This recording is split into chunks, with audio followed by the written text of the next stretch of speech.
Very good evening my dear students. मैं BP Rana आपका अपने channel chemistry classes by Rana sir में बहुत बहुत स्वागत करता हूं और आशा करता हूं कि आप लोग स्वस्थ होंगे। देखिए, कल मैंने वीडियो अपलोड की थी वाष्प दाब का अवनमन, वाष्प दाब का आपेक्षिक अवनमन और राउल्ट का नियम। आज इससे संबंधित हम न्यूमेरिकल देख लेते हैं। कल मैंने आपको बताया था कि जो फॉर्मूला अप्लाई होता है वो है P minus P S upon P S बराबर n बटे n, या n की जगह हम n क्या है, विलेय के मोलों की संख्या, n है विलायक के मोलों की संख्या। तो विलेय के मोलों की संख्या होती है विलेय ग्राम मात्रा बटे विलेय का अणुभार, और विलायक के मोलों की संख्या होगी विलायक की ग्राम मात्रा बटे विलायक का अणुभार। तो इसको करेंगे तो याद आएगा Wm upon m capital W। इसमें ध्यान रखें कि P क्या है, P है शुद्ध विलायक का वाष्प दाब, जैसे शुद्ध जल। PS क्या है, विलयन में विलायक का वाष्प दाब या विलयन का वाष्प दाब भी आप कह सकते हैं। विलयन जैसे कि यूरिया को नमक में डाल उसमें पानी में डाल दिया तो वो विलयन बन जाता है, तो उसका वाष्प दाब है PS। N है विलेय के मोल और कैपिटल N है विलायक के मोल। अब न्यूमेरिकल स्टार्ट करते हैं। बताया है शुद्ध जल का 25 डिग्री सेंटीग्रेड पर। देखिए, इस फॉर्मूले में कहीं तापमान का तो जिक्र है नहीं। जब तापमान नहीं है तो 25 डिग्री सेंटीग्रेड का इसमें कोई भी रोल नहीं है। शुद्ध जल का 25 डिग्री सेंटीग्रेड पर वाष्प दाब 23.62 mm है। शुद्ध जल का मतलब है ये शुद्ध विलायक है, और शुद्ध विलायक का वाष्प दाब मेरे बच्चों होता है P। तो हमें P दिया हुआ है 23.62 मिलीमीटर। फिर बताया गया 50 ग्राम जल में घुले। जल कितना है, 50 ग्राम, और जल है विलायक, और विलायक की मात्रा होती है कैपिटल W। कैपिटल W बराबर 50 ग्राम में घुले 1.5 ग्राम यूरिया। यूरिया क्या है, विलेय है, और विलेय की मात्रा होती है स्मॉल w। 1.5 gram urea.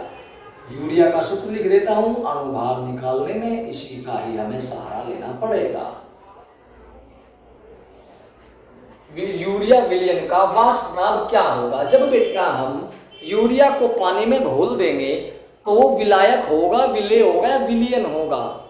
जी हाँ, वो विलयन होगा, और विलयन का वाष्प दाब या विलयन में विलायक का वाष्प दाब प्रदर्शित किया जाता है PS से।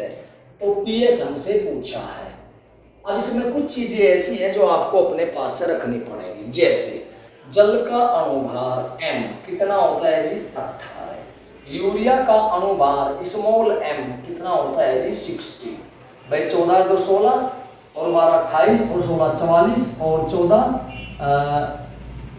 44 14 58 और 2 60, तो 12 गया इसका 60।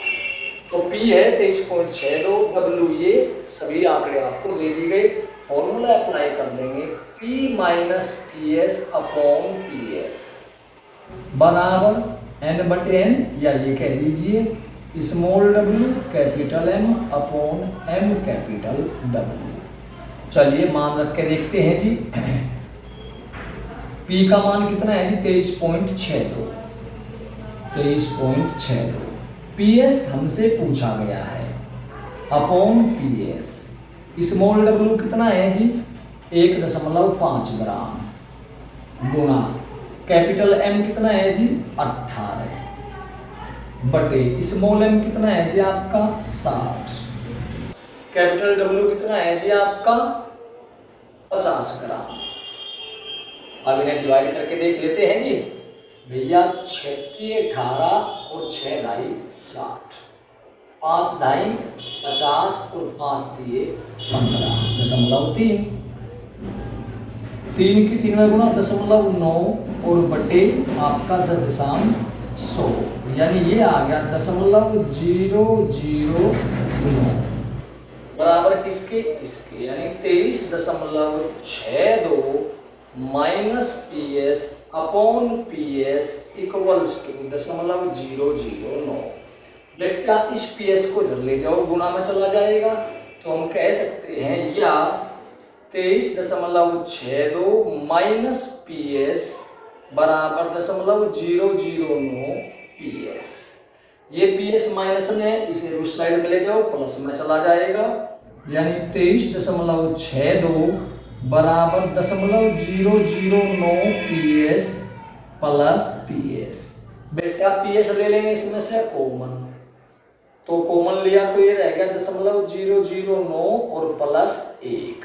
जब इसको जोड़ोगे तो ये आ जाएगा 1.009 PS बराबर कहीं के 23.62 के।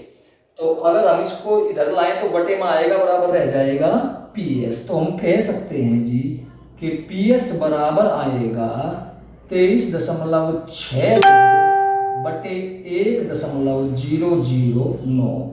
जब डिवाइड करेंगे तो ये आ जाएगा 23.41 मिलीमीटर। यही इस सवाल का आंसर होगा। कुल मिलाकर ज्यादा भारी सवाल नहीं है, बस आपको केवल ये देखना होता है कि क्या चीज हमें दी गई है और क्या चीज हमें फाइंड करनी है, यानी कि प्राप्त करनी है। तो बड़े अच्छे न्यूमेरिकल है इस टॉपिक के। बस ये देखो ध्यान से, P क्या है, PS क्या है, small w, M, capital M, ये तो अपने पास से रख लेते हो आप। तो P होगा शुद्ध विलायक का वाष्प दाब, चाहे वो जल हो, एथिल अल्कोहल हो, ईथर हो, एसीटोन हो, बेंजीन, कुछ भी हो सकता है। तो शुद्ध विलायक का वाष्प दाब P, विलयन या विलयन में विलायक का वाष्प दाब PS, विलेय की मात्रा यानी जो घोला जाएगा स्मॉल w, विलायक जिसमें घुलेगा कैपिटल W, अणुभार आप निकाल लेते हो। चलिए दूसरा सवाल देखते हैं जी। चलिए अगला न्यूमेरिकल आपकी स्क्रीन पर शो हो रहा है। उसमें दिया गया है कि 18 ग्राम ग्लूकोज को 100 ग्राम जल में घोलने पर जल का वाष्प दाब 17.53 mm से घटकर 17.22 mm रह जाता है। ग्लूकोज का अणुभार ज्ञात कीजिए। वैसे ऐसे सवालों में आपको कैलकुलेशन करने की ज़्यादा आवश्यकता नहीं होती, क्योंकि ग्लूकोज का अणुभार कितना होता है 180 यानी 180। तो 180 के आसपास में ये आंसर आप लिख दें तो उसमें जो एग्जामिनर है वो न्यूमेरिकल को गलत नहीं काटता है। खैर देखिए, तो ग्लूकोज होता है बेटा C6H12O6। इस ग्लूकोज विलेय है या विलायक है? ग्लूकोज घुलने वाला पदार्थ है यानी विलेय है। तो विलेय की मात्रा स्मॉल w बराबर 18 ग्राम को 100 ग्राम जल में घोला गया। जल है विलायक, विलायक की मात्रा होगी कैपिटल W बराबर 100 ग्राम। घोलने पर जल का वाष्प दाब इतने से घटकर इतना रह गया। वैसे भी आपको पता है कि जो ज़्यादा होता है वो शुद्ध विलायक का होता है ना। जब शुद्ध विलायक में कोई विलेय घोल देते हैं तो वाष्प दाब कम हो जाता है। तो इसका मतलब जो कम होता है वो विलयन का होता है, जो ज़्यादा होता है शुद्ध विलायक का होता है। और शुद्ध विलायक का होता है P। तो P दे दिया आपको कितना 17.53 मिलीमीटर। और घटकर जो रह गया वो है विलयन का, यानी PS बराबर 17.22 मिलीमीटर। पूछा है यूरिया इसके ग्लूकोज के अणुभार की गणना करनी है और जल का अणुभार आप अपने पास से रख लेंगे कितना 180। चलिए फॉर्मूला अप्लाई करते हैं। P minus PS upon PS बराबर small w capital M upon M capital W। M हमें फाइंड करना है, लेकिन कुछ पहले थोड़ा सा सरल कर लें। P का मान कितना है कि 17.53 माइनस PS है 17.22 बटे PS 17.22 बराबर स्मॉल w कितना है जी आपका 18 गुना कैपिटल M कितना है जी आपका, सॉरी जल का अणुभार मैंने 180 लिख दिया भूल में, 18 होता है गुना 18। स्मॉल m याद करना है और कैपिटल W कितना दिया गया है 100 ग्राम। चलिए 100 को इसको थोड़ा सा हल्का कर लेते हैं। 2 नम 18 और 50 से डिवाइड कर दिया, 2 नम 18 और ये रह गया आपका 25 यानी 9 नम 81 बटे M गुना 25। इसको बाद में सोल्व कर लेंगे। 17.53 में से 17.22 यानी 0.31 0.31 बटे 17.22 बराबर 81 बटे M गुना 25। पॉइंट से पॉइंट कैंसिल हो जाएंगे। m को इस साइड में ले आओ, 1722 चला जाएगा इधर, 31 आ जाएगा नीचे। तो या करके लिख देंगे कि m बराबर 81 गुणा 1722 बटे 31 गुणा 25। उम्मीद करूंगा कि आप लोग शायद इसकी कैलकुलेशन कर लेंगे। और वो मैंने आपको बताया था कि ग्लूकोज का अनुभार कितना होता है 180, तो आंसर इसका अपने आप ही आ जाएगा 180। यानी कैलकुलेशन इसमें करने की ऐसे न्यूमेरिकल में जरूरत नहीं होती, क्योंकि ग्लूकोज का आपको सूत्र पता है और अनुभार भी आपको पता है। तो इस तरह के भी न्यूमेरिकल इसमें पूछे जाते हैं। चलिए अब अगले न्यूमेरिकल की बात कर लेते हैं। चलिए साहब, अगला न्यूमेरिकल आपकी स्क्रीन पर शो हो रहा है कि 30 डिग्री सेंटीग्रेड पर यूरिया के 6% जलीय विलयन का वाष्प दाब 31.13 मिलीमीटर है। यूरिया का अनुभार ज्ञात कीजिए। तो वैसे न्यूमेरिकल में भी कैलकुलेशन का कोई बड़ा रोल नहीं है। यूरिया का अनुभार कितना होता है आपका 60, यानी 60 के आसपास में आंसर आप रख सकते हैं भाई। 59 पॉइंट समथिंग रख दो, 60 पॉइंट समथिंग रख दो, तो वो आपका आंसर हो जाएगा। ठीक है जी। तो 30 डिग्री सेंटीग्रेड ताप का तो कोई रोल नहीं है, यहां भी नहीं है। बात है यूरिया की, तो पहले तो लिख लेते हैं हम यूरिया। सॉल्यूशन जो हल होगा इसका, यूरिया सूत्र होता है NH2CO NH2, जिसका अनुभार बेटे आपसे पूछा गया है 6% जलीय विलयन। देखिए यहाँ पे थोड़ा सा कन्फ्यूजन है, क्योंकि बुक्स वाले क्या करते हैं 6% को इसके आगे कुछ नहीं लिखा हुआ है। तो 6% का मतलब होता है कि 100 मिलीलीटर विलयन में 6 ग्राम कोई पदार्थ घुला है। ठीक है जी। तो लेकिन कुछ न्यूमेरिकल वाले इसको भार अनुसार मान लेते हैं। अगर भार अनुसार माने तो फिर क्या होगा कि 100 ग्राम में 6 ग्राम तो यूरिया है, 94 ग्राम रह जाता है जल। लेकिन जब हमें 6% दिया, इसके बाद में ना भार अनुसार है ना आयतन अनुसार है, तो हम इसको यही मान के करते हैं। तो 6% के अनुसार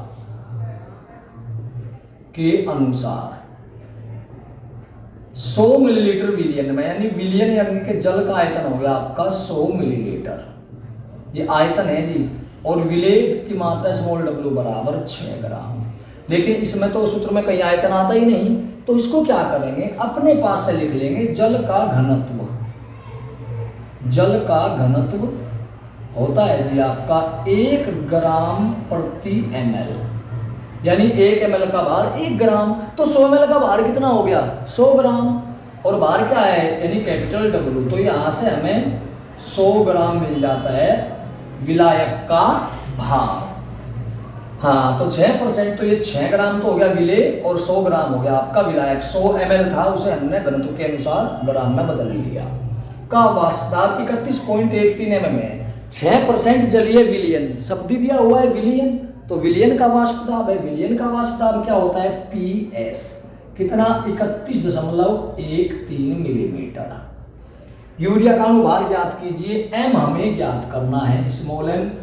30 डिग्री दिया है, 30 डिग्री सेंटीग्रेड पर जल का वाष्प दाब 31.69, यानी P बराबर 31.69।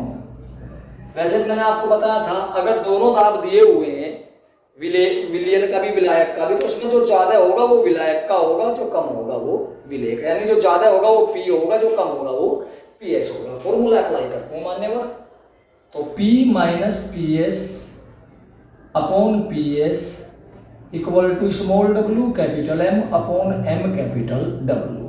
या मान रखेंगे P का मान कितना दिया बेटा आपको 31.69 माइनस PS का मान दिया 31.13 बटे PS 31.13 बराबर स्मॉल w 6 ग्राम, कैपिटल M क्या होता है विलायक का अनुभार यानी जल का अनुभार, और जल का अनुभार कितना लेते हैं 18, तो गुणा 18 बटे स्मॉल m हमें ज्ञात करना है जी, गुणा कैपिटल W आपका 100 ग्राम बना।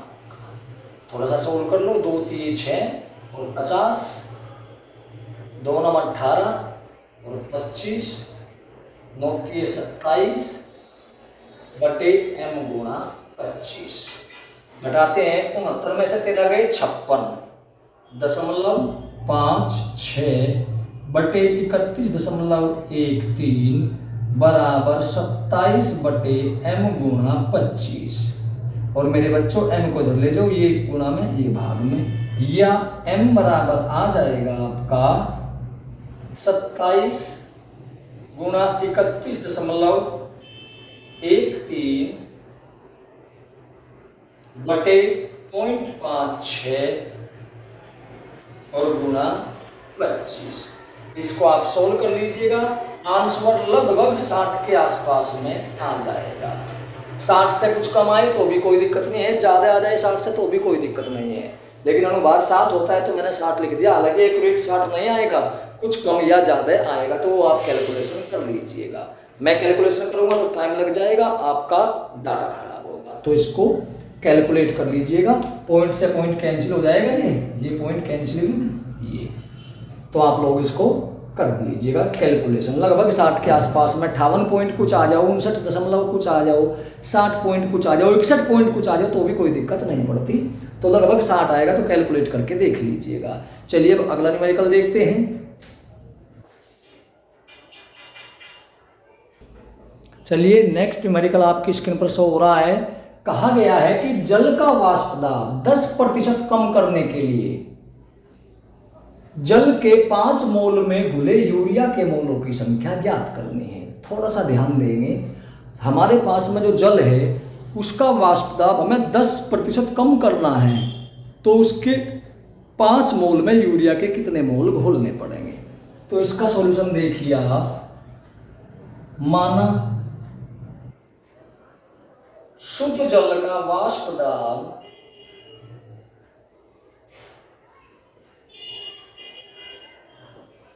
P है, ठीक है जी। अब विलयन का वाष्प दाब क्या है, वो होता है PS।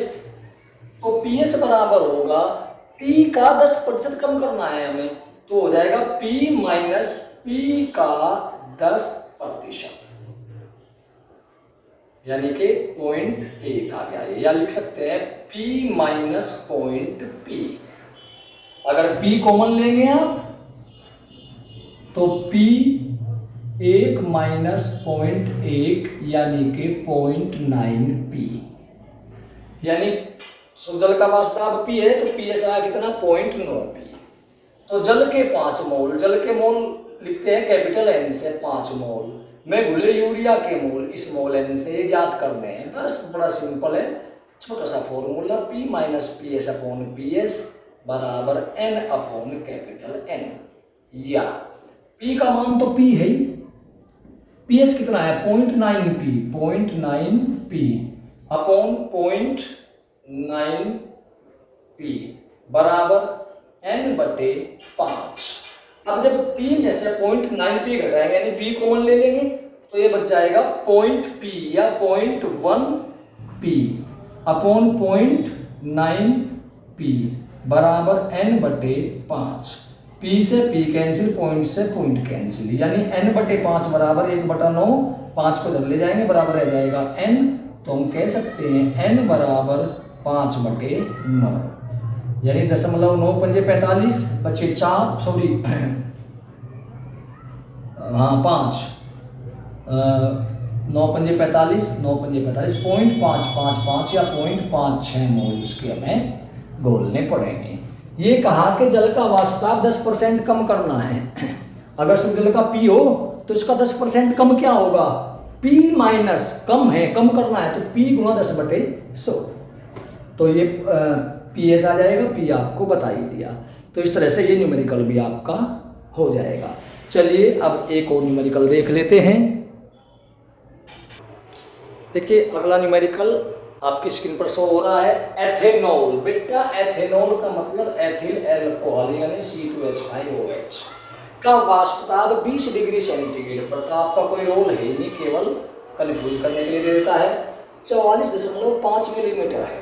यानी देखिए एथेनॉल यानी शराब, एथिल एल्कोहल भी विलायक होता है, जैसे जल होता है। जल, ethanol, diethyl ether, carbon tetrachloride, chloroform, ये सब जल जैसे ही पदार्थ हैं, यानी द्रव हैं, और ये अपने अंदर दूसरे पदार्थों को घोलने की टेंडेंसी रखते हैं। तो एथेनॉल भी यहाँ पर विलायक ही है। का वाष्प दाब 44.5 मिलीमीटर है। 5 ग्राम कार्बनिक पदार्थ कोष्ठ में दिया है अणुभार बराबर 100 ग्राम एथेनॉल में घोला गया, यानी 5 ग्राम कार्बनिक पदार्थ 100 ग्राम एथेनॉल में घोला गया। घोल के वाष्प दाब की गणना कीजिए। घोल का मतलब होता है बेटा विलयन यानी कि सॉल्यूशन। तो देखते हैं जी, पहले तो लिख लो एथेनॉल, सॉल्यूशन में सूत्र लिख लो इथेनॉल या एथेनॉल, फॉर्मूला होता है C2H5OH। कब वाष्प दाब 44.5 mm है, तो ये P दे दिया आपको 44.5 मिलीमीटर। ठीक है जी। 5 ग्राम कार्बनिक पदार्थ लिया, यानी कार्बनिक पदार्थ जो घोला गया यानी विलय, उसकी मात्रा स्मॉल w से शो करेंगे कितनी, 5 ग्राम। अणुभार कोष्ठ में दे दिया डायरेक्ट 100 को 100 ग्राम एथेनॉल में घोला गया, यानी एथेनॉल की मात्रा, एथेनॉल क्या है, विलायक, विलायक की मात्रा कैपिटल W बराबर 100 ग्राम में घोला गया।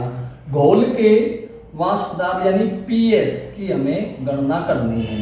एथेनॉल का सूत्र ये होता है, तो अणुभार कितना होगा, एथेनॉल का कैपिटल M बराबर अपने पास लिख लेंगे 12 दूनी 24, 5 29 31 16 40, अणुभार है इसका 40।